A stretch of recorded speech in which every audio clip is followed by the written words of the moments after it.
This is the Cult Faction Podcast, episode 121, The Beastmaster.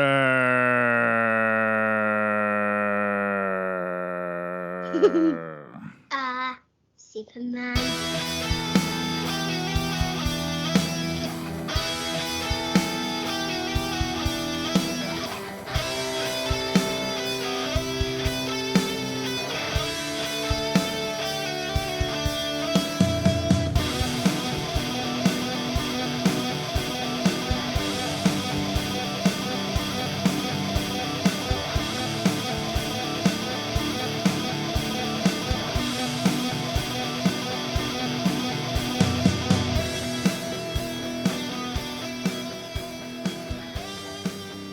Hello and welcome to the Cult Faction Podcast, episode 121, where we finally shine a spotlight on the 1982 sword and sorcery classic, The Beastmaster.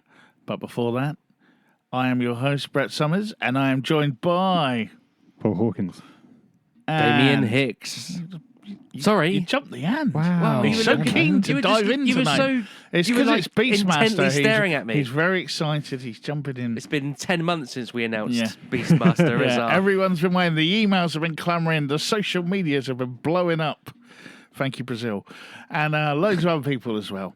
But yeah, tonight we finally shine the spotlight on Beastmaster. But before we turn on that bright light of awesomeness, what have we been up to, guys? Paul, what's been happening?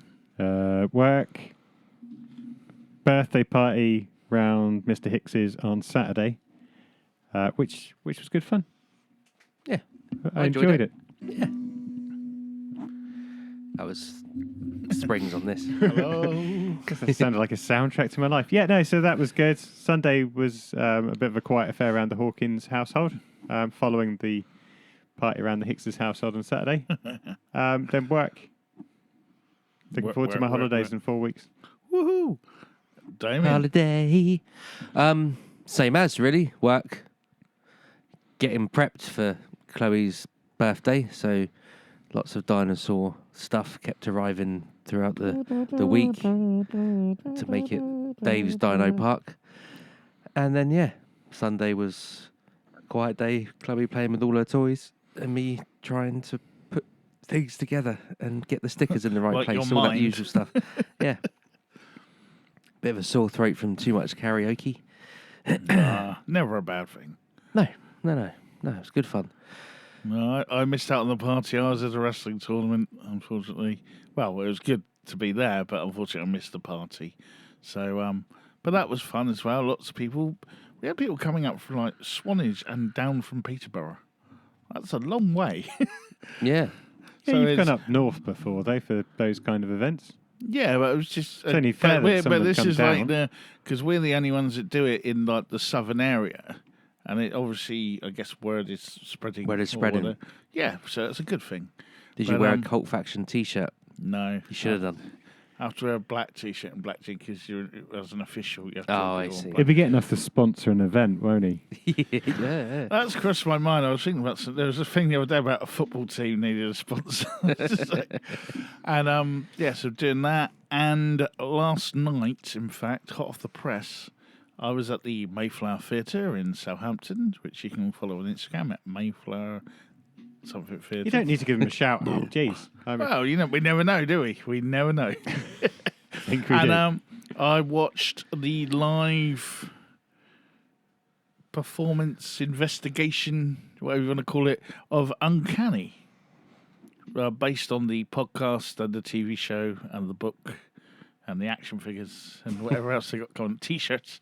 But yeah, very, very Bloody good. hell, Ken.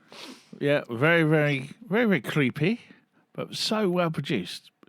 So what is the premise? Because I know they have done a few live episodes, but is it the same as the live episodes? It's pretty much like you're watching the telly and it's on. So he kind of comes out. They've got like a stage set where they've got these cool, weird trees that look a bit very Lynchian. Yeah. Do you remember in the Twin Peaks of Return where the little dwarf man was turned into a tree and it was like a creepy I tree? don't, but I can imagine. Yeah, like that. And it's got like uncanny in those sort of letters that if Yeah. you close your eyes, you can still see them. And the idea is it starts off like you're in his shed because that's where it started, and then bits move around. It becomes what they're looking at and that, and then they bring out the experts, whatever you want to call it, and we had because it changes as the tour goes on, but the ones on this one were, because I'm still learning all the names, because the word uncanny is still new to me. I was introduced to it by the TV show, but Kate, my lovely lady, likes the podcast, as do you. You're a fan I've of the been podcast listening long since the before it start. was ever anything. Yeah, you've been down since day one. Yeah. Yeah, we had Evelyn Hollow, who was the team believer. She's like the parapsychologist. And we had Kieran O'Keefe Oh yeah. as I like him. the team skeptic guy. Yeah. And yeah, they were really good. And He's not condescending or anything. He's just Nah. very matter of fact. so you had them sort of sat on one side, Danny jumping about in the middle, and then sort of they would sort of cut to live videos of like people talking of like the cases that they were looking at. They sort of did 2 cases and a bit where they talked about some Southampton stuff, because they did put out. I missed that, but they put out some things, share your ghost stories and all that. All right, And yeah. you could also text in through the QR code any experiences you had, and they picked some out and called you out, and you had to set on the mic and all that. And so one of them was a really scary poltergeist above a shop, and the second one was, I've gone blank. What was the second one? Don't know. We weren't there. I wish I was there, but I wasn't. Totally gone blank now. But yeah, but they went through both, thinking it was good, and then they would show the video and the person giving their account of what happened, and then it would go to each one to try and prove or debunk whatever, and he'd sort of mediate in the middle and like that. But being Southampton, well, there's a bit where we can ask questions as well, and the very first guy that they pick off, and the very first question is like, is this actually an ongoing investigation? You guys just working for a script and you just do the same thing every night? And then he pointed out that the case notes are the same, but it's ongoing. Even like this flat they were looking at. I remember the second one now. The flat they were looking at, they've now managed to get in touch with people that have lived there since the people in that, and there have been things. He said, only this week, so that's hot off the press. We've got to follow that up. He said, all of these are ongoing. He said, by the end of the tour, there might be even more bits added to it because it's ongoing, and what you guys say about ideas of it might influence how we do it. He said, it's just, we present the facts, we go for it, and that shuts him up a bit. I think everyone else is ready to fill him in. But, it was just like, yeah, we all get it as a tour. Don't shit on the concept, though. You don't go, you played this last night, do you, to, like, Shania Twain, who's so cool at the moment. So then, the second case was a ghost haunting of, like, a family who lived next door to another family. And the parents were going away somewhere, and they said, "Oh, does your daughter want to come with us?" And like for the day or whatever, and they said, "No, she couldn't go that day." And then the mum and dad got killed in a car accident, like car all caught fire, and the 2 kids were badly burned or whatever. But they never told the daughter, who was about 4 or 5 at the time, what happened, and she saw the mum in her bedroom screaming at her, "Where are my girls? Where are my girls?" And like went, "Oh, like what's going on?" But she didn't know. They didn't tell her for ages that they'd even died. So she didn't know. She just thought, "Why did she come into my room?" And it was all that all gets unpicked, and then later on she finds out some other things, because she didn't even find out they were dead for like a decade later or something. They just moved away because of all the things that were going on. Yeah, no, it was really good. So I'm hoping they either end up doing them on the TV show at some point with other stuff, or maybe if they bring out a live tour DVD, you might get extra bits on the end of it type thing. Because they're both really interesting cases, and both of them had a lot to go with. And the Southampton ones they picked up on, they talked about. This is the cool bit. They talked about Most Haunted apparently had done an episode from the Mayflower Theatre in Southampton. Okay. And they watched that, and they were like, okay, just making notes. And apparently on Most Haunted, there's a bit about like a man that walks around the seats and in the bar upstairs and smashes glasses and things. And there was another man. That's just you, isn't it? Yeah, probably. So that's most of the clientele. But there's another one about an old man who sits backstage, seen on a wicker chair backstage and all that. It says they went round and said, we were just talking to the staff here. He said, and I said about the man in the wicker chair that sits backstage. He said, no one seemed to know about that one. He said, then I found this old guy that like works like behind the scenes here or something. And he was like, man in the chair. He goes, oh, that's what Most Haunted did. He goes, yeah, they just made all that crap up. He said, none of that was true. They just made the shit up because they needed to put more in the programme. He said, none of that's true. He said, it's a load of shit. He was quoting because that's his research, you know. And that bit was a load of shit, and they made it up for the TV show, he said. But the other one, they did. And apparently loads of people have seen like a woman in like an old clothes, like walking past and stuff on the middle, like the circle at the back. They see her glide past, and one of the women who worked there, her husband was waiting for her one day, sat on the stage to pick her up, and he freaked out because he saw her, and he didn't believe in anything like that, and all that. So that was quite cool. And they talked about the soaking girl on the Itching Bridge. Oh, yeah. And all that, and the police, that one where the police took her home, and then she died and all that.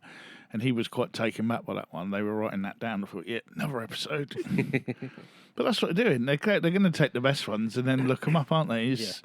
Why not? And but yeah, no, it's really, really good. I'd go and see that again, even if it was the same ones, just to see how it, you know, different places, different questions. Because people ask, and you get to put your theories across as well about what you think it was, and then they follow those up as well. So it can go in. They've got a skeleton. So I don't remember if they did that on the TV show or not, but on the podcast, the last episode of each series is a roundup. So anyone that's come and sent emails in or Twitter or whatever. Yeah, so you know, there's a skeleton there, and then it can go in like its own directions and stuff. And he did say last night it had been confirmed that there's going to be a second series. Oh, okay, cool. And I hadn't seen that anywhere else. I looked online today and I couldn't see it anywhere else. But so that could be hot off the press. Yeah. But it has been confirmed for a second series, and he was quite excited. And I didn't realise as well that he wrote the ghost story play, the 22. I can't remember what the time is. Yeah, so yeah, it was a really good night, and we very much enjoyed it. So have you come away team believer or team skeptic? I'm still in the middle somewhere because I believe a lot of it, and there's other things. But what was really cool is when they were talking about the one in the flat, I was trying to remember the name of it when like someone's living in your house and you don't know, and it's frogging. Oh yeah, Parasite. Yeah, like the film, and Parasite, and there's a film called that as well with we've watched it anyway. It's on Netflix somewhere, and but there's a big twist in it. But yeah, and I was like, I wonder if it's frogging, and I went to sort of do it, but I didn't want to put my hand up. Everyone was trying to, and you're like, I don't want to be that guy. There's a 10-year-old kid there. Cool. Kate was like, should they bring a 10-year-old kid? I said, I would have come. And I said, I turned out all right. Yeah, same here. And but yeah, and so he suggested that himself. He said people have said about it being frogging as well, and he explained that and stuff. But no, it was really good. But what was really cool as well is like every time there was like a change of like the video clip finished or something like that, you got like the sort of the lightning bolt, and then all the lights would go dark and flash, or a face would come up and stuff, just to sort of jump scare you awake in case you were doing. But yeah, really, really good. And apparently there's an uncanny con as well. Cool. I didn't know that. I know. There was one last year, and it's going to be announced. Oh, no, I do. Yeah, it was somewhere in London. It's like a hotel in London. Yeah. It's like a long day of it. But it looks really cool. So I was looking at that today. But I would say, I'm team in the middle. I think there are certain bits you're like, and there are other bits where you're like, yeah. Or if it can't be explained, But there are some bits on some things where... But what was even really cooler, and one of my favourite, he does a little talk at the beginning about how he got into it all. And he talks about having, I forget the publisher now. He said the white hardback ghost book. Do you remember Yep. the one I got you? Yeah. And So that's what got me. Yeah. Yeah. And he shows a clip of that, like a picture of that on the board, and like you hear loads of people going, "Oh yeah, Yeah. Like, that book screwed up a lot of people's lives." Yeah. And yeah, no, it was really good. Highly recommended if it's coming to your town, or give it a listen, or give it a watch. So yeah, I talked a lot on that, but it was very good and worth the money. Cool. That's it. That's me done. I'll Cool. go home now. That's all I wanted to know. Yep. Thanks for listening and watching. This Don't forget is, to like and subscribe. We should call it Uncanny. We got more hits. But what have we been watching? I've been at the theatre. You've been at home in front of the telly pool. What have you been watching? Well, I might not have been. You were. No, I was, yeah. So, obviously, we've been watching The Acolyte. I don't know how up to date you are, whether you watched last week's episode. Yeah, I watched it. I can't remember it at the moment, but as soon as you start talking about it, I'll remember. That seemed more the filler. Do we need the bell? episode. No. Okay. No, it's been a week now. Oh, yeah, it was... Yeah, Yeah. so not much happened. They realised He had a bath. that the twins have He did. swapped. That's it. He had a That's- bath. There's like 10 minutes of him having a bath. Yeah, and that's convinced her to go to the dark side, maybe. And the other one might be going to the light side. But, Ferret Boy, whatever he is, sniffed out the bad twin, and he knows she's the bad twin. Not sure what's going on with that Jedi Master and wherever he's a bit on the fence when it comes to the light side, dark side, but he's off on his own travels now. And you had that female Jedi with the whip lightsaber. Oh, the bold one. Yeah. Yeah, I think it's right, but it was one of those. This is you just had the big act. Now this is like the one. It's the filler. It's the sort of where it brings it back down before it pushes it back up again. Yeah. Yeah. I'm always put off by. Well, I don't know. Am I put off? They've made the bad Sith, or whatever he is, almost likable now. That's the problem, But maybe they were in those days. I mean, let's face it. He's saying his problem with the Jedi is they want to wipe him out of existence because he doesn't want to be a Jedi and live by their rules. Which you kind of think, fair enough. Yeah, it's definitely giving it a more. We talked about this before. It's giving a more wider berth to the political and.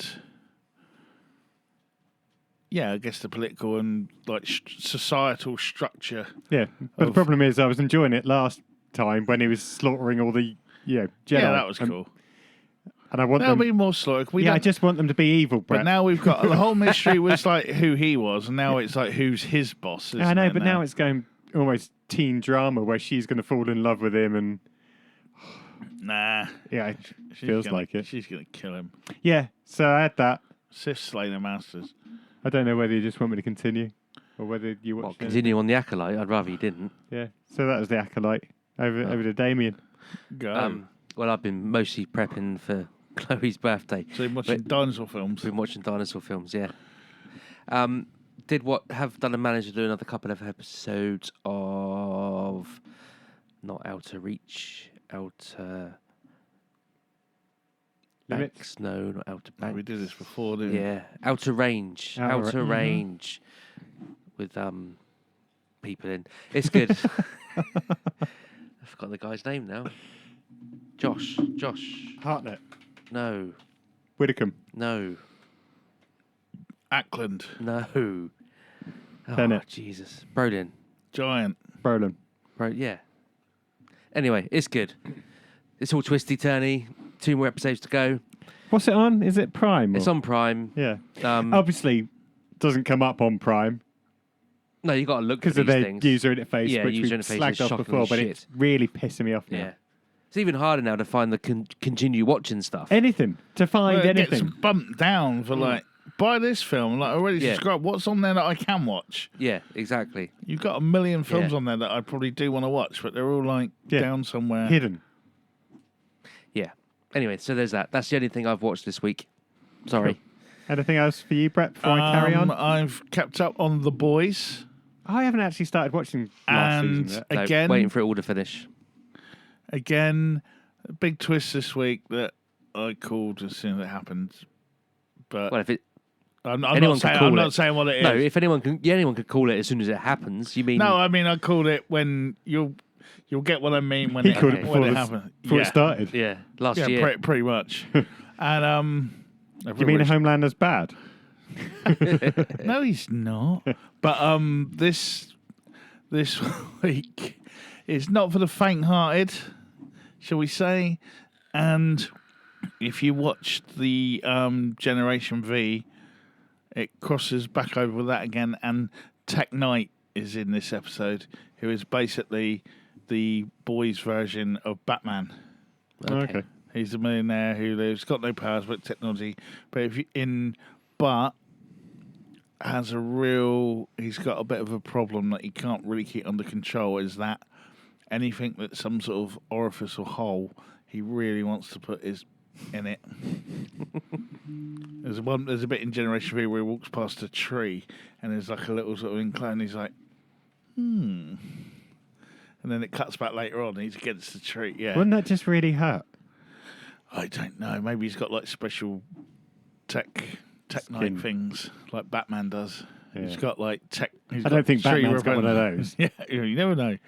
But it gets very, very, very S&M orientated.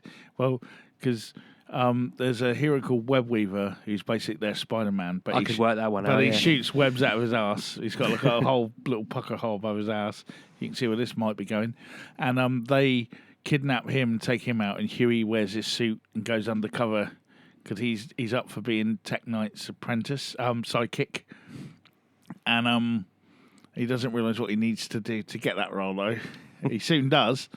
And it takes a very, very dark turn because he gets excited because he wants to go to the tech cave. But rather than the Bat Cave we all know and love, it's a bit like that room in The Red Room. 50 Shades of Grey. Because he gets to the tech cave. I know what that's about. So Well, there's all sorts of seats and handcuffs and bondage stuff. And he's got like an Alfred the Butler type guy. And he goes, "Oh, sir, it took me ages to get that scrubbed off of the thing, and and that scrotal juice was all over the scene. It took me 2 hours to clean it off. It's as shiny as new now." You go, "You're the best butler I've ever had," and all this. It's very dark. If that's the first episode you ever watch, it's on pretty much on a par of taste level with Coke Penis. But more straightforward than that set piece. But politically, it's still very good, and the way they do a few things is very, very clever, but it is really, really, really disturbing. So I'll watch it next week. There's only a couple. I think there's only one more episode this season left now. Then there's the next season's the final season. So, yeah, that was cool. Anyone watch anything else? Furiosa. A Mad Max saga. you talked about that last week, didn't you? Don't think so. I might have talked about it on Saturday with you. Oh, okay, yeah, fair enough. Yeah, so it's just come out to buy online. So, yeah, I thought I'd give it a go. Anya Taylor-Joy, Chris Hemsworth, and Tom Burke's in it. Off the show. Oh, yeah. Yeah, he's in it. Played Praetorian Jack. Yeah, I don't know whether I liked it just because he was in it and it was a bit cool, but it's one of those things. It's an all right film. It's a good film. It's George Miller doing what George Miller does. It looks like Mad Max did.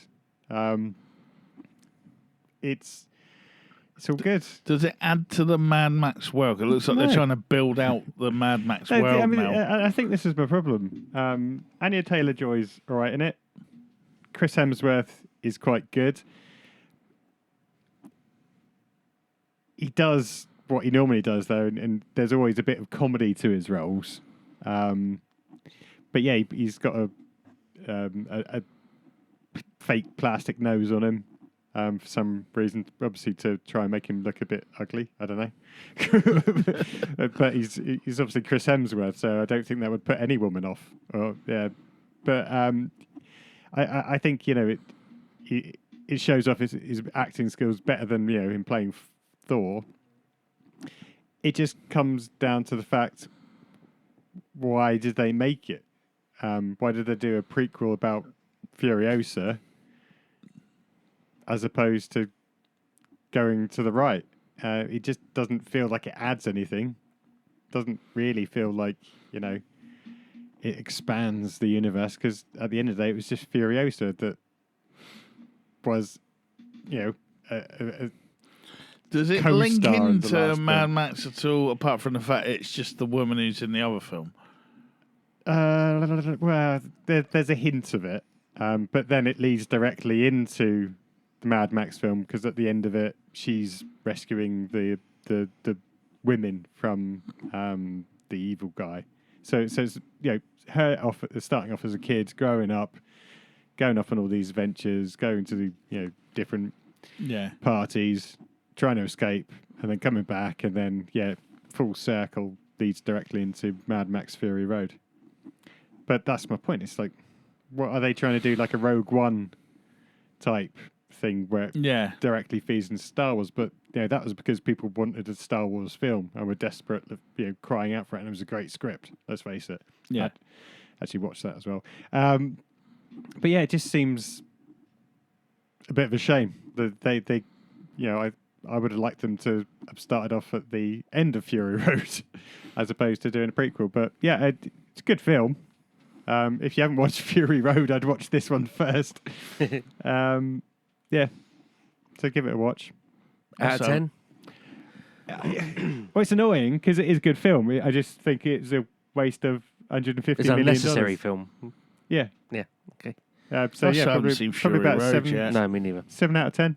Okay. But as I said, if you haven't watched Fury Road, give this a go. You're not going to lose out on anything. It's just, I wouldn't. Is it just one long film, really?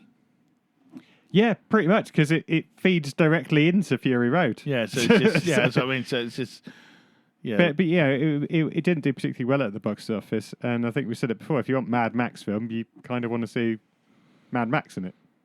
But from what I can understand of it, like, Mad Max has got more sanitized as it's gone along, hasn't it? Because the first one is pretty messed up. Yeah, but with the. But that's when it was done, proper Australian film. But that was 80s. But I mean, I think Mad Max 2 is probably my favourite. Mad Max 2 is just because it's just all pointless and nothing happens, which is what is good about it. Yeah. Because it's like they were lying and everyone was lying, but the Mad Max one, I still remember the running down the road, and then you see the motorbikes, and then I think the kids' shoes bounce off the road or whatever, and all that in that street. And the mother-in-law was Lizzie Beresworth from Subblock H. And then when they get the goose, and it's like they set him on fire in the car, and then the handcuff and all that, which has been done by loads of people since. And the goose was always going to get it, Max. She knew that more than most. But then 2 was kind of that. Then 3 just sort of went a bit weird. Well, that's when it was properly when it went Hollywood. Hollywoodized. Yeah. Yeah, and that's when it's kind of it's stuck in that era. No, I think Fury Road tried to come back a bit, and the direction on that was blooming good, and it was proper a serious film as opposed to Beyond Thunderdome, and even the visuals on this are really good. It's just, I think the storyline wasn't. Well, it was a pointless film, but it's a good watch of a pointless film. If that makes sense. Oh yeah, there's enjoyable. And I've been crying out for a new film for the last bloody 3 months. So I was more than happy to pay my 16 quid or whatever it was. No, fair enough. For me, I watched a film too. Well done. Yeah, it was good. Oh yeah, I remember this on Facebook. Yeah, go on. We I'm found intrigued it 'cause I almost wanted to Oh watch it. yeah. We found it on Netflix. It was called Baghead. And to be fair, it is a really, really cool idea. Yeah, it's a great premise. and it starts so well. They got the Irish guy who's not in Derry Girls because I guess he's the next one in line. He's a bit cheaper. No, I don't know. But basically, old well-weathered man runs a pub that's never open, and he keeps in the basement. There's a strange lady with a bag on her head. She's like a supernatural entity, and you can go down and give this lady an item that belonged to someone you loved who's passed away, and she will turn into that person basically for 2 minutes, and you can talk to them before she goes all like evil and crazy again. So it's like Whoopi Goldberg. Yeah, you got to remember, Whoopi Goldberg is snogging Demi Moore in that film, not Patrick Swayze. They just put that in there to make it look better. Because she's being possessed by Patrick Swayze. I have seen the film, Brett. Yeah, I know. And you cried. No, not a ghost. Those beaches. Yeah. And that. But Who cares? and it takes a turn and it goes off, and then it just kind of spirals a little bit, and I don't know. It was it's By about 40 minutes in, it's boring. but it's that thing of how do we end this, and they have an ending, and it's a good ending, but they almost have to overly signpost it. Yeah. And it kind of takes there's a in speech marks twist at the end. Is it Which- worth me watching it? Because I wasn't sure after No. your comments. Oh, right, okay. I'd Fine. say give it a look, see what you think. I would though. It's He not, always wants to suck life out of people by making them watch Yeah. shit. And doesn't it he? is it's shit. not shit. There's worse films you could watch. Of course, there's worse films you could watch, but with such a good idea. Yeah, but that's what makes it. You can appreciate the idea and where it could go. Is it an and- English and- film? Yeah. Yeah, yeah. Okay. And the ambience at the beginning and the way it builds, you think that, this is going to be good. Yeah. There's a relatively decent amount of jump scares and that sort of thing, but it almost kind of relies too heavily on that. It doesn't flesh out. It doesn't flesh out the characters enough. Weird guy that turns up at the start remains weird guy. Yeah. There's no. And when the meat to friend his who bones. goes and finds the bit where somebody's saying there's all stuff on the wall, that never really gets. No. Again, I says, well, I think this could be a really good mini-series or something like that on Netflix. If someone took it on and, like you say, fleshed out each bit, because it's there. I think it just kind of, I don't know, it wasn't rushed at the end. It wasn't one of those ones where, like, well, we need an ending, let's finish it. It just seemed to, like, I don't know. I'm hoping it's one of those ones where someone said it needs to be 80 minutes. It's too long, and they just chopped it, and it's suffered because of that. Because there are cool bits in there that look like they're going to build, but it's very then thin. It gets thinned out a bit. It looks like that's what I think. It looks like it's been thinned out as it's gone along a bit. And they're like, now we don't need that because like the friend suddenly just doesn't even matter. Yeah, It's just exactly. like it's. But Baghead, it's on Netflix. I'd say give it a watch and see what you think. I'd say not bother. If, you've Avoid it. got, if there's nothing else on, give it a watch. If you've got Ooh. something better to watch, Two differences of opinion. Yeah. yeah, we're allowed. Maybe I'll watch it and then have It's the a cast solid vote. 4 from me. Huh? It's a solid 4. Oh, okay. I'd probably go 5. Oh, Jesus. Well, why would you get me to watch it if it's only a 4 or 5, 4.5 Because out we're of saying 10? like it's the idea of it. That's the. If I'm the First writer 30 of minutes that- are pretty good. 40 minutes. Excuse me. Really interesting. And then just turn off. And then it just tapers off, yeah. Right. If I was the writer of that, yeah, I'd be like, this is brilliant. They've done it. They've brought everything over. And then by the end of it, like, what the hell was that? Yeah.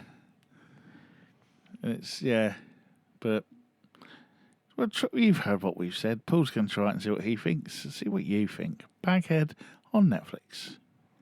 Anything else, anyone? The only other thing, we always talk about, we watch the series, but you stop until they've all been available to show. Or you make sure they got a series 2. Well, yeah, I just realised, because season 3's just started on Disney, that I did exactly that with season 2 of The Bear, but completely forgot about going back Is that the to it. cooking thing? Yeah, No. but it's really good. So it's got Jeremy Allen White, who's off That's the bloke who Iron runs a Claw. restaurant, isn't it? He plays. Huh? Just a bloke that runs a restaurant. Yeah, but it's really good. You remember that one where it's 2 hours non-stop? The Yeah, English yeah. one. Yeah, so just think Boiling about Point. it like a series. They did that with Boiling Point. Yeah, but Boiling Point wasn't very good. Is that the one with Lenny Henry? No, that's the chef. I'm sure he did another one. No, it was a lady, wasn't it? That's Lord of the Rings. We don't talk about that. I think that's coming back. Yeah, it is in August, I think. I need Yeah, to but watch that. if cooking's your thing and if TV programs are your thing, Then watch Saturday morning. The Bear. No, That's all that's bloody on. Yeah. Where are the cartoons? on the Cartoon Channel. There isn't a cartoon channel. They got rid of like half of them. Children's ITV's gone. Oh, yeah, isn't it? Yeah. That's because The they were watching BB's the gone. YouTube. All the music channels are gone now. Yep. What do you mean all the music channels are gone? They're gone. They There's stopped them. hundreds of them. There's about 3 left now. What? No, there's Kerrang! quite a few on Virgin. There's Yeah, loads. but Kerrang! There's about Kerrang's 3 or gone. 4 different nows. Yeah, they're all basically they're all now channels now. There's still music channels. Yeah, but but they all play the same music. They'll go, this week it's music from the movies. This week it's love songs. They're all the same videos. Oh, yeah, I'll give you that. That's because there's no call for it. Because I don't want Carol Decker hosting just it again. It's always stick bloody it on on. YouTube. The only time Yeah. you watch a music channel is at Christmas when you're doing your wrapping Christmas presents. Yeah, but Kerrang's gone That's now. true. All the Or Christmas hip dinner's hop about to come on. channels. Yeah, On goes the Christmas yeah. music. Now Christmas or whatever Yeah. they want to call it. But that Kerrang have particular done month. over 20 years. Yeah, but I say it's YouTube. What's the point? You can Yeah. just make your own playlist on YouTube and just fire away. So Different ways of consuming products. exactly. Gone are the days of the box where you got to phone a number to get the music video There's a you want box to watch. music channel. Is there still? I'm not sure how that works because you don't actually request anything. I think but- it just shows the best of the box from But the it- 90s. But it has to be a smaller square in the middle with the Yeah. other bits on the edge. What was the one that was practically on the box for like 2 years? I've been waiting. The Shadows, Erasmus, or whatever they were. That used to wind me up. Erasmus. Yeah. In Yeah. the shadows. Yeah. 2 years practically on the box, solidly. They played Download or something like last year, I think. I was like, Really? I didn't even realise they were still a thing. No, me neither. And Anyway. do you remember that channel where Oh, it here we was go. just We've turned into the nostalgia podcast. Yeah. No, but it was like a channel. It was on for about 6 months. It was like some blonde girl, and it was like her music video over and over and over again. And they were No. trying to like pimp it out, like to, I guess as a marketing thing, they just bought it and just played her video like on repeat. And it was like a mini sort of 20-minute documentary with the music video in. She never went anywhere. No one, or whatever. Everyone would have been probably sick of it, wouldn't they? Yeah, exactly. We used to laugh at it and go, "Oh, here it is again." But she ended up And then just watch it for 6 hours, probably knowing Well, you. she ended up marrying the producer because I had to Google it to see I hadn't imagined it. But yeah, it was Cool. It was a strange time in the 90s. You could buy a channel and put yourself on if you had enough money. Wayne's Now World. you do it for free on Yeah, YouTube. YouTube. I bet you sat there thinking about that. Yeah. But right, I guess now it's time to turn on that spotlight. スポットライト Okay, then, so we turn our spotlight to Beastmaster, the 1982 sword and sorcery film that was directed by Don Cascarelli. Well done. And it starred Mark Singer, Tanya Roberts, John Amos, Rip Torn, and Rod Loomis, among the many people that appear in it. You may spot other people you recognise. It is one of those films where there's a few faces of people that may get a little bit more famous later. I'd like to know if Rip Torn's nose got another job. I think a lot of Rip Torn's body parts got another job now. I'm sure his liver did. Right, yeah. Anyway, we'll come on to Yeah. Rip Torn and his nose later, no doubt. It was very loosely based on the 1959 novel The Beastmaster by Andre Norton. And for lack of a better term, it's basically Dr. Dolittle meets Lord of the Rings. It took 14.1 million at the box office against a budget of 9 million. So if you count advertising and all that, it probably just about broke even, I would say. Yeah.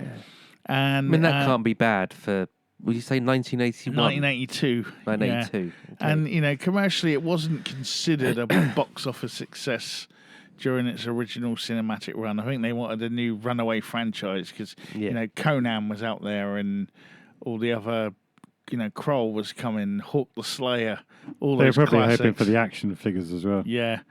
And but it later received extensive television exposure in America because of American market TV channels like TBS, TNT, and HBO, where apparently it was "Hey, Beastmaster's on" is what people thought HBO stood just for. continuously, Or the like Beastmaster a filler at midnight.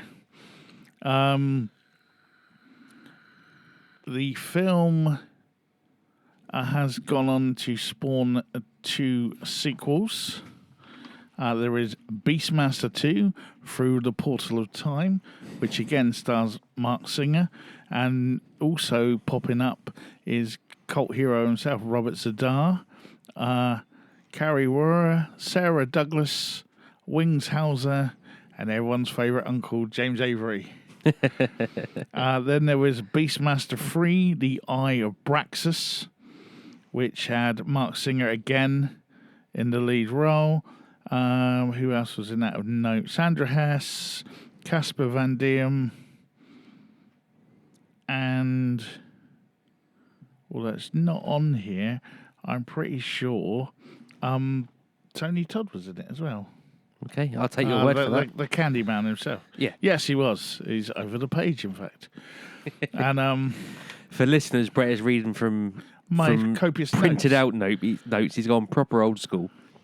In line with the Beastmaster, you know. Oh, yeah. And then in Did you fax it to yourself? I sent it by mail.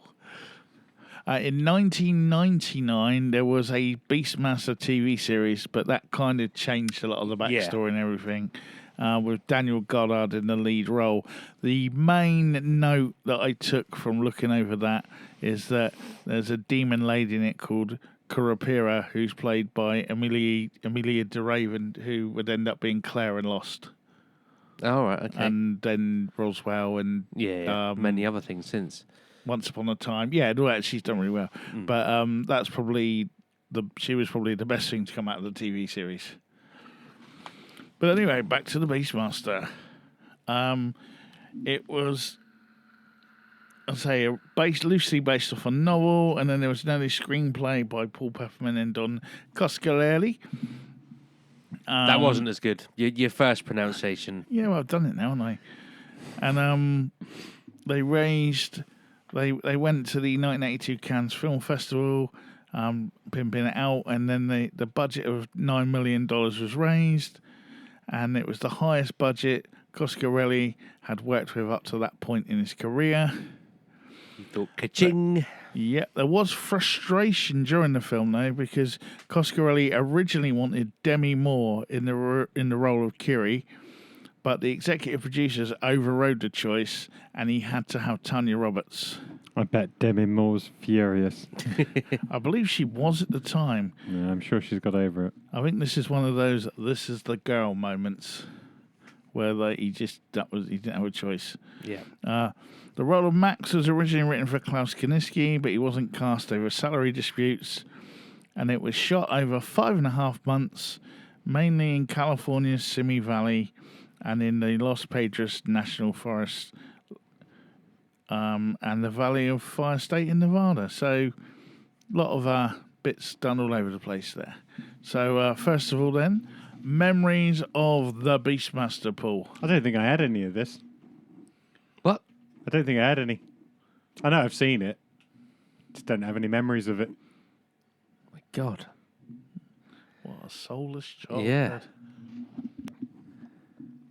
Amazing. Damien. Wow. I mean, I think obviously not on TBS, TNT, or HBO, but I had a recorded VHS of this from, whatever late night, probably ITV or BBC Two, and like Kroll, it was one of those films.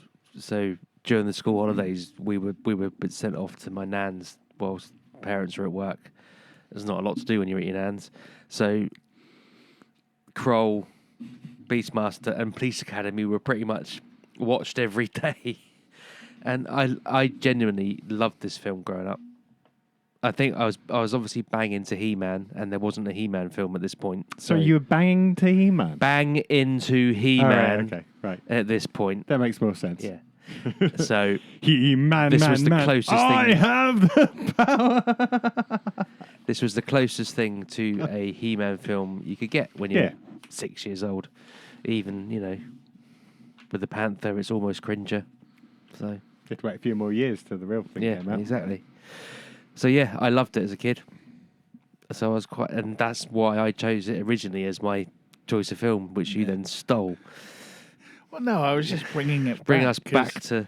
people were worried about. They wanted the episode. Well, the we space time promised does it. continuum. We promised it all that time ago before we went on our hiatus.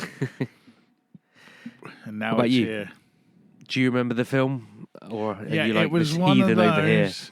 It was one of those intriguing boxes at the video store where I looked at it and thought, "This looks amazing."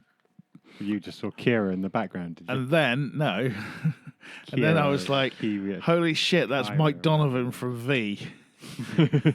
So it would have put it after, well, at least 1984, so maybe a couple of years after it was released.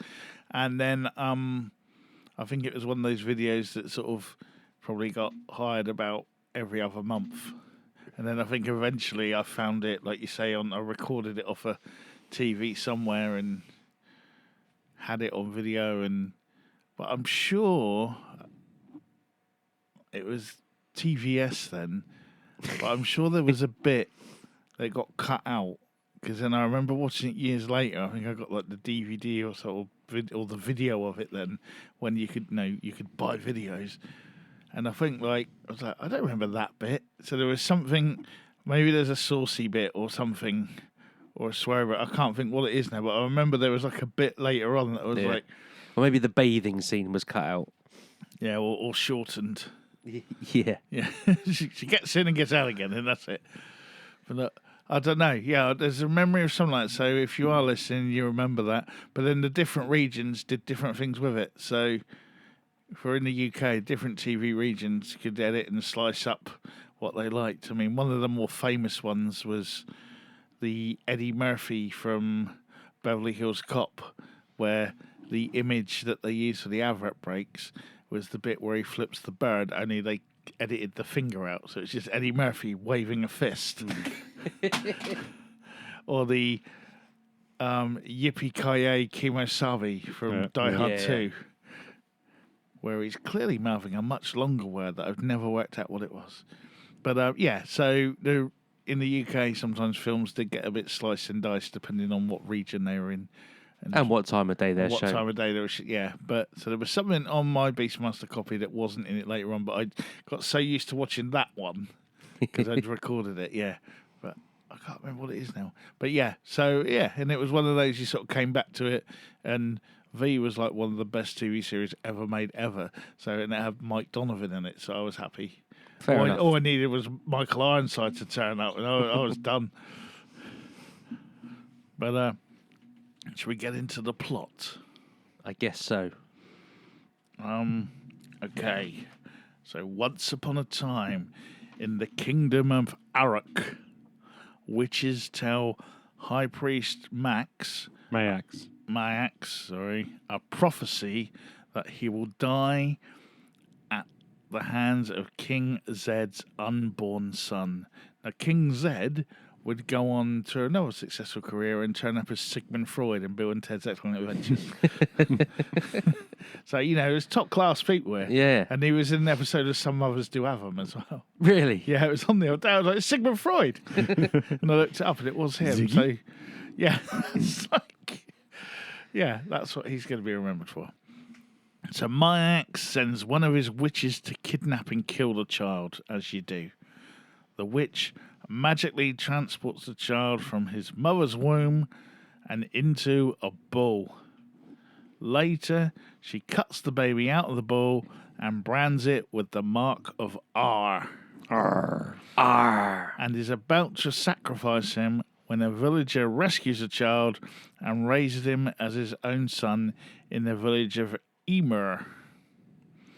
The child is named Dar, and as you do in those sort of situations, you learn how to fight.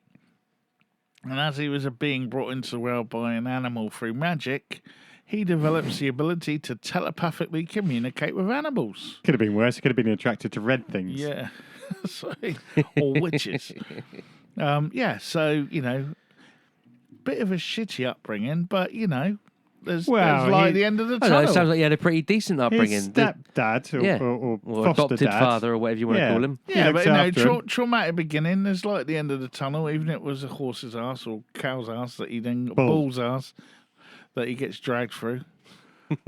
Wasn't that Ace Ventura? Or She Yeah, cuts he's it a out rhino. of him. yeah, but similar.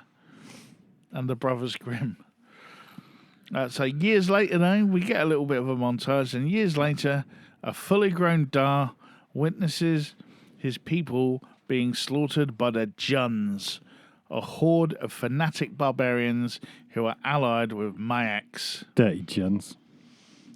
As in all fantasy films, Dar is the only survivor in his village from the attack, so he journeys to Arak to avenge his people. In time, Dar is joined by a golden eagle he names Sharak, a pair of thieving ferrets he names Kodo and Podo, and a black panther he names Rar. Even though it's not a panther. But Yeah. it's clearly not a panther. It's a tiger that's been face painted black, and it runs off a lot as well. Yeah. I think they got a lot of complaints by panthers at the time. Yeah, why can't you cast a real panther? Yeah. Yeah, if you've done that nowadays. Diversity and all that. Yeah.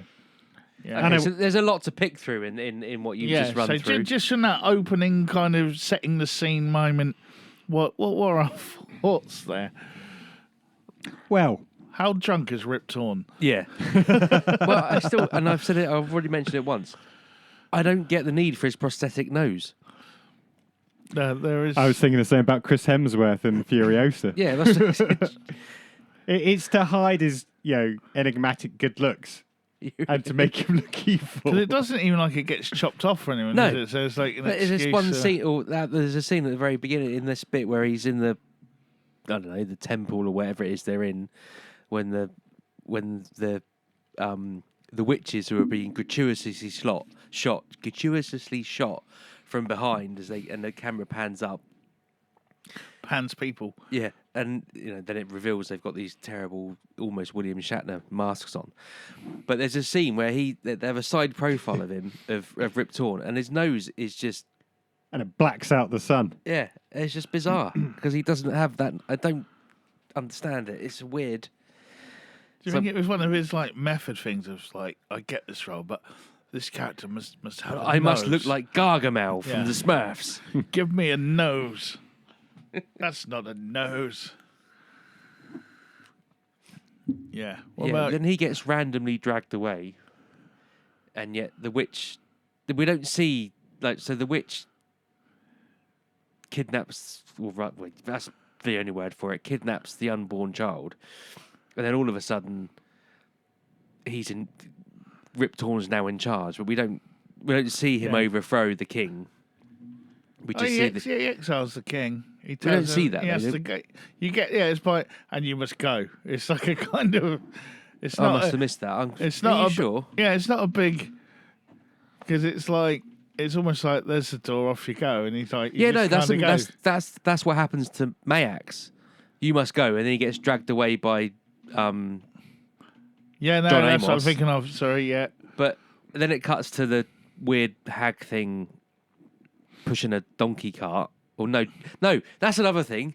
I mean, I don't care how heavy a sleeper you are.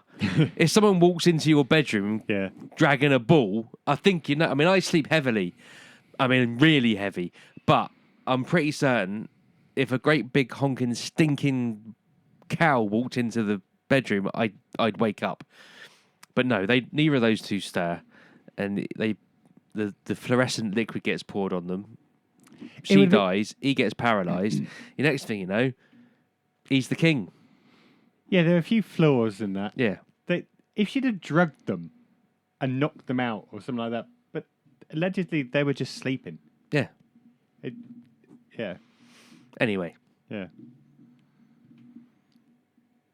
Okay, then what happens? And then you get. I mean, I don't know. I'm being so harsh because I love this film, but the whole. He's witnessed his father's been, or his adopted father's been killed. His whole village has been wiped out. There's no emotion in his face. And then we get some random shots of him up on mountains and running through bush scrub. Might be a bit of Tarzan. Maybe that's where they were trying to, come from. And then you get this really dramatic shot. Like the camera's just above the water of the lake or the stream that he's running through, and he goes, rah! And slices his sword around a couple of times. And that's it. He's over it. Grief is... I mean, there was no grief to begin with, but any grief he might have had is just gone, and now he's off. He's a rather private person, keeps it all internal until he needs to get out. Don't question the range of Mark Singer. I don't necessarily think it's Mark Singer's fault.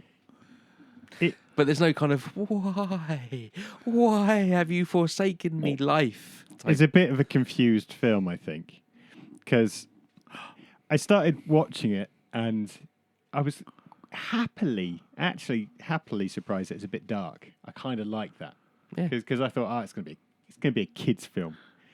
It's not a kids' film, but then, we've already talked about some of that bit, and a bit weird, a bit holes in the plot, shall we say?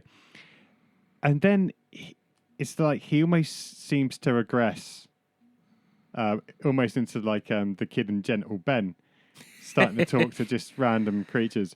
Oh, you pesky ferrets stealing my things! I shall call you Kodo and Podo, and you shall be my friends. It's like, hold on. Now this seems like targeted at 4-year-olds. Yeah. It really did seem like a weird juxtaposition of, is it an adult? Is it for adults? Is it for kids?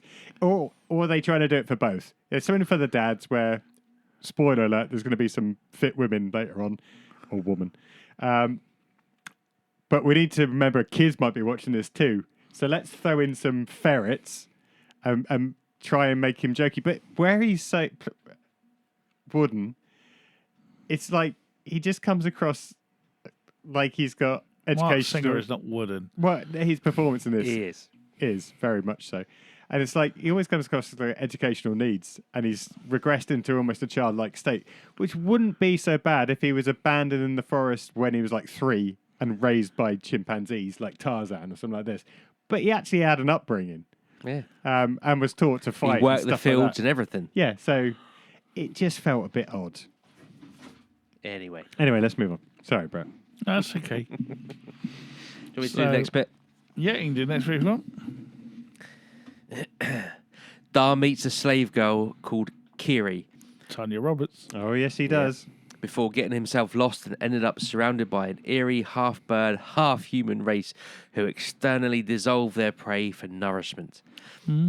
As the birdmen worship eagles, they spare Dar when he summons Sharak and they give him an amulet. Dar soon arrives at Arak, where Mayax had assumed total control with the Jund's support. Mayax has taken the children of the townspeople and is sacrificing them to his god. Arr. After having Sharak save the child from of a townsman named Sako, Dar learns that Kiri is to be sacrificed. On his way to save her, Dar is joined by Zed's younger son Tao and his bodyguard Seth, and learns that Kiri is Zed's niece, as the three work to save her. While Seth gathers their forces,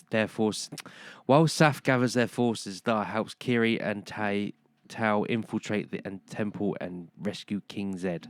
Yeah. Yeah, So we again, skipped through a lot there, but I quite like the half man, half bird creatures. Again, that was quite dark. That reminded me of almost Lost in the Forbidden Zone type creatures, you know, and the fact that they just melt people, which is quite cool. And then they find kind out, of a suffocational melting. yeah, but Yeah, then it's really cool. Dark, like you say. It's Yeah. It's scary ass shit for a kid. and I thought that's quite cool. Agreed.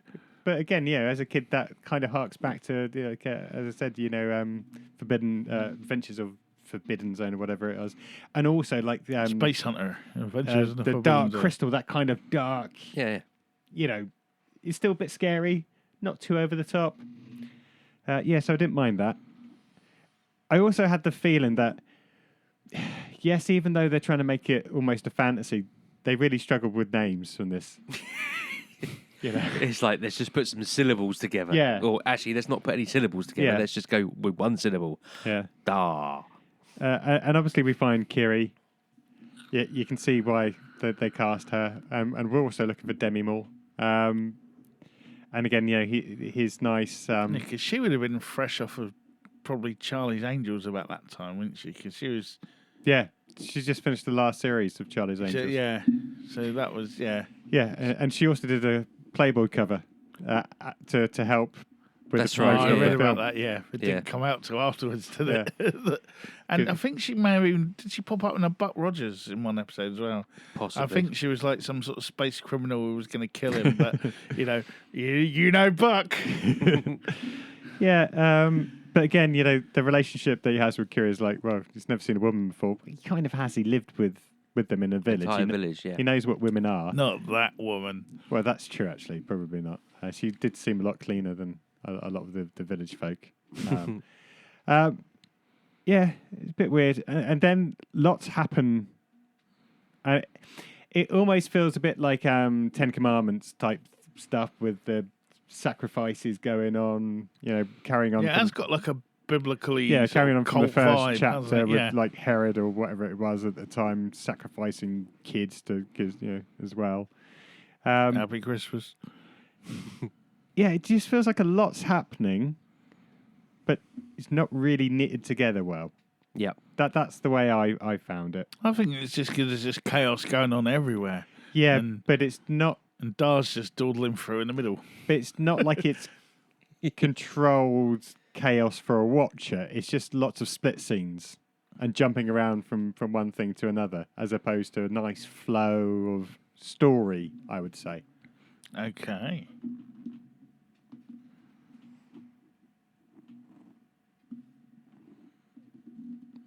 That's all I have to say on that. Do you want to tell us the next bit? Oh, I didn't know whether someone else wants to jump in. Anyway, okay, so moving on. An obstinate Zed leads his forces to attack the city, despite the prudent warnings of Dar, who leave the group in anger. They are all easily defeated and captured. Quelle surprise. And Dar decides to return to save them from being sacrificed. In the conflict that follows, Mayax reveals Dar's relationship to Zed before slitting Zed's throat and facing the Beastmaster. Despite being stabbed, Mayax is revived by a witch, and when he attempts to kill Dar, Kodo, poor Kodo, sacrifices himself to cause the high priest to fall into the sacrificial flames. The victory is short-lived as the Jun horde approaches Arak, arriving by nightfall to face the trap Dar and the people set for them. Tal is wounded as Dar succeeds in burning most of the Juns alive while defeating their chieftain before the Birdmen arrive to consume those remaining. The following day, Zeth invites Dar to be the new king, but Dar explains that Tal would make a better king, and he leaves Arak. Dar sets off into the wild with Kiri, Ra, Sharak, and Porpodo, who has given birth to 2 baby ferrets. So that was news.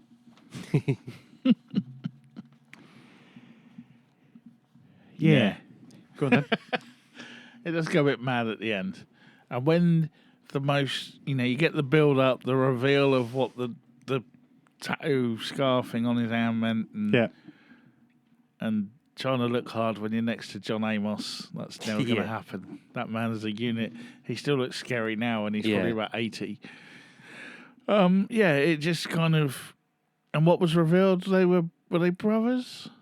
Yeah, Yeah, it was. They were brothers. What's that? Yeah, but he's the elder one, right? he's the firstborn, so he's the rightful heir, if you like. Yeah. But as opposed to having a nice, lush life with his new would-be queen, Kiri, he thought, nah, fuck it. Sod that. I want to live in mud, Yeah. basically. In my loincloth But this is what always got me. So with my ferret family. Dar's the firstborn, right? Yeah. Yeah. Rip Torn looks at least 20 years older than him, even with his big nose. And Right. not Dar, it's the little kid, isn't it? The kid's his brother. Yeah, that's Not one. Rip Sorry, Torn. it's been a while since I. No, but he killed the mum. So is Zebin Freud been? That's a good point, actually. Yeah, he killed his mum, and he's supposed to have been in prison. Yeah, Or- where's it? Yeah, Where's he been? Like that's why originally I was like, so is it he the brother? Because he's the only other person around. But no, it is the kid, and that's what confused me. That was one of my theories. Yeah, but where did he come from? that's a very good point. Because like, you could at least say he is your half brother. Yeah, You could think, oh, someone in that time he got lucky. he got yeah You know, in that medieval prison. times. But yeah, but so it does fall a little bit apart here, and the biggest heart wrenching moment is the death of a ferret. Yeah, Yeah. Who was a brave ferret, and you even see the girl ferret kind of go, and then she has babies, so it's okay. It's all 'cause right. That's always all right, having a fatherless child. That makes everyone happy again because he died, but at least she's pregnant. yeah, Yeah, but, she's got the support group around her That's true. yeah. She's got a painted tiger. who died because he literally died black and he got poisoning and he died. Hey, all right. Dark. That's one of the reasons the writer hated the film so much, apart from the fact it had nothing to do with the book. And I like the callback to using the amulet to get the strange birdie people to come in and do it, and that was creepy as hell when they turned up to even the odds. That was cool. Yeah, I liked I it. quite enjoyed that. I did kind of think, well, why didn't he do that earlier? If it, No, 'cause it was only if you call us, we will come. And then once he done it, but that was it. What I liked about that though is like that was the end of the favour. So Yeah. now that after this they could be enemies, but I don't think they show up in any of the other films. So it's like, okay, Yeah, we just forget about them. yeah. but so yeah, that was pretty much That's a whistle stop tour through. the Beastmaster. We try not to spoil it, but we want to give you everything that happens. And When did we ever say we're not going to spoil it? As we literally we didn't ring the walked through bell. We didn't ring the bell, so I'm covering us legally. Apparently, the original camera negative of the film was lost. That's a shame. They stored it in someone's house, and then the house was sold, and now no one knows what happened to it. Which tells you the sort of organisation. Yeah. Coscarelli has gone to the public many times asking for help if anyone's like found any or whatever.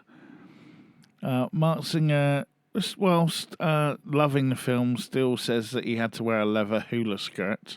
And apparently on the first day on set, when him and John Amos were in full costume, they both burst out laughing at each other, which apparently upset some people because it was serious. And they were just laughing at each other. Oh, geez. If anyone on that crew thought that was a serious film, God help them. That must have been a tough 5 months. Oh, yeah, I can imagine. And after this one went out, Coscarelli sold off the rights to the story and the characters and had no more involvement in the sequels or TV series. So he gets no money from them at all. Which I Gutted. think was a silly move, but then maybe they offered him a lot of money for it. Yeah. Probably paid off his mortgage and stuff, so, Oh, yeah, here's the other note I made. What was it? Yeah, Dar is the long-lost son of Zed the King. After they rescue King Zed, who's now old and blind, Kiri calls him uncle. So if Zed is Kiri's uncle and Dar is a long-lost son, that means Kiri is Dar's cousin. However, Zed mentions that his queen, Dar's birth mother, died at the hands of the witch who stole the baby. So we saw that. So then Tal has a different mum. So Kiri could be a blood relative of hers, making her Dar's cousin by marriage only. So that's all right for them to... Oh, right, I see where you're going Yeah. with that, yeah. Well, I was trying to work it all out. It turned into EastEnders. So we don't know, so we don't know who fathered Tal, because the Queen would have been dead, yeah. I was trying to work it all out. And again, it doesn't really get mentioned in any of the following follow-ups. No. It's just basically Mark Singer on another adventure. That's what you want to see, surely. But, well, there's 2 more to see. I remember maybe one day. I remember the second one being okay and the third one being a bit rubbish. But it's been a long... I think I've only ever seen them once. But I think the second one I might have just been excited because there was another Beastmaster film. Yeah. And by the third one, it was like... Oh, there's another Beastmaster film. Yeah. But, okay, let's get our scores on the board then. So start thinking, gentlemen. Out of 10 to add it to the famed mythological... Which I've just managed to find. League table of movies that will get its own page on the website at some point. And then we can just add to it and whatever. Yeah. Do some clever whizzy stuff. So, Paul. I'm going to give it 3. So 1 point for Kiri. One. You give it a point for Tanya Roberts, isn't it? Yeah. Fair enough. That's my point.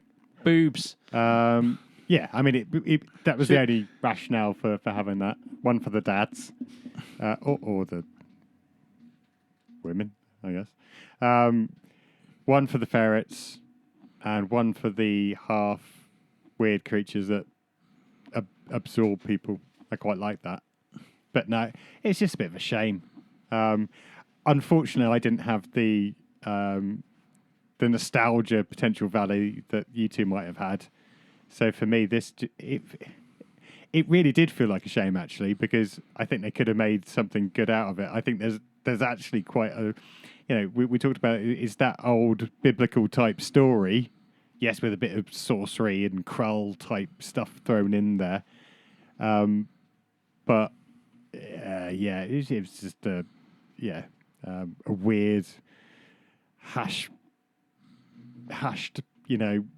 ensemble of just different scenes that didn't really seem to stack up as one continuous story.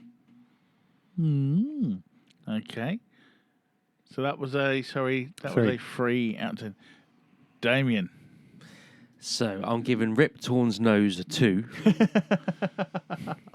Like Paul, it gets a 1 for Tanya Roberts. And then it gets another 2 for just the fact that it's Mark Singer, and he's a Surely hero in... John Amos deserves a point. He doesn't do a lot in it, though, does he? And he wears some really weird bondage type thing. I actually wonder if that's the stuff he had left over from when he did Roots or something. Because he was cuffed up a lot in that, wasn't he, as Kuta Kinte? He's like, yeah, I'll do the part. I've even got my own stuff. Maybe. But yeah, so it gets a 5 from me. I think there is just too much. Does it ruined it going back? To some extent, because this was your pick initially. Yeah, it has. Going back and rewatching it, there's too much of Mark Singer just running around in mountains and.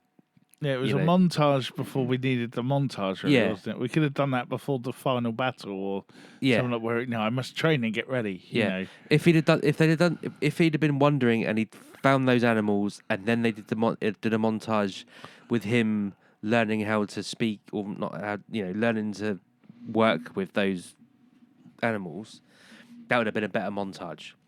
I don't know. He's running through the forest and he gets attacked by a bear, and the panther saves him from the bear. And Gentle Ben. Yeah. So it gets a 5. Okay. Mrs. Summers? I'm going to go...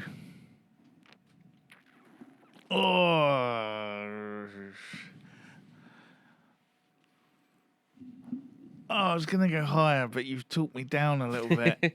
Okay, I'm going to go for a 6. You were going to go higher than a 6? I was going to go 7. Oh, wow. Not by much. You've talked me down a point. But I think when you compare it to what was coming out at the time, you had Red Sonja, you had the Conans, you had Hawk the Slayer, you had Kroll, and all the other ones that kind of went straight to video and that. I think it stands head and shoulders above what was coming out at the time.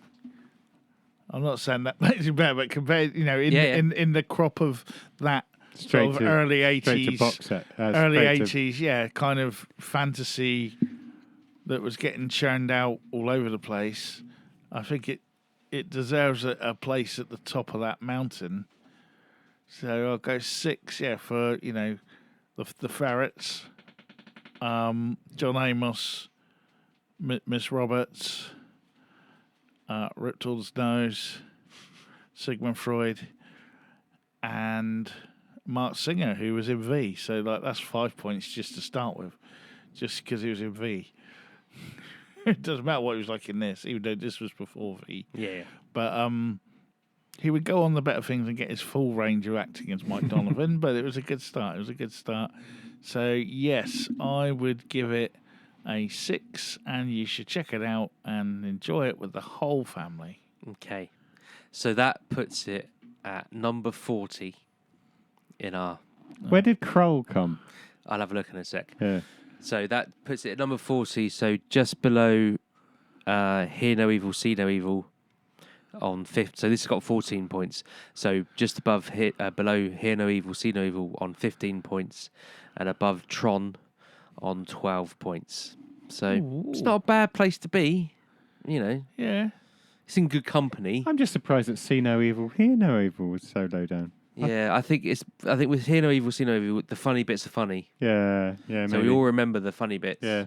But And also, Yeah. that was about the time we'd sort of had enough of them yeah. from memory.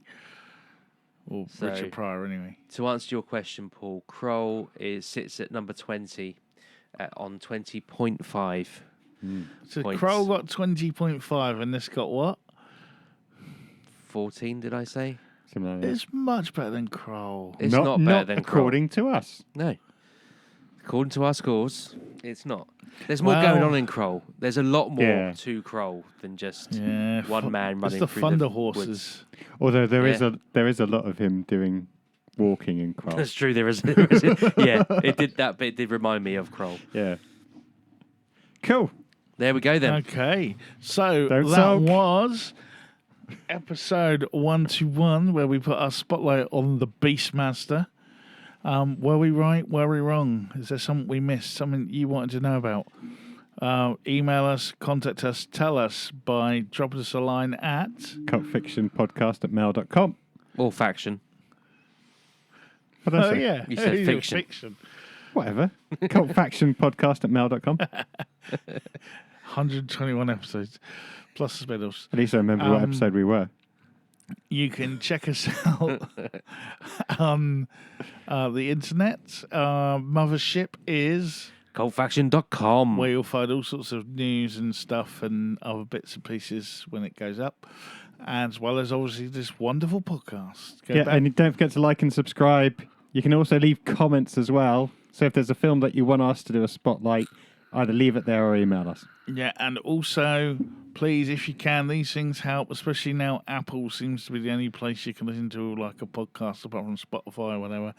But even on those, like it, review it. You might have done it before, but review the episodes. It really does help. Review the actual main podcast bit as well. Share it All with your those- friends. Yeah, Makes a all great these- Christmas present. All these things help us sort of sift up the ratings a little bit so we don't just get stuck in the bit where no one knows we exist, like we're like some really cool film on Amazon Prime. You just can't find it properly.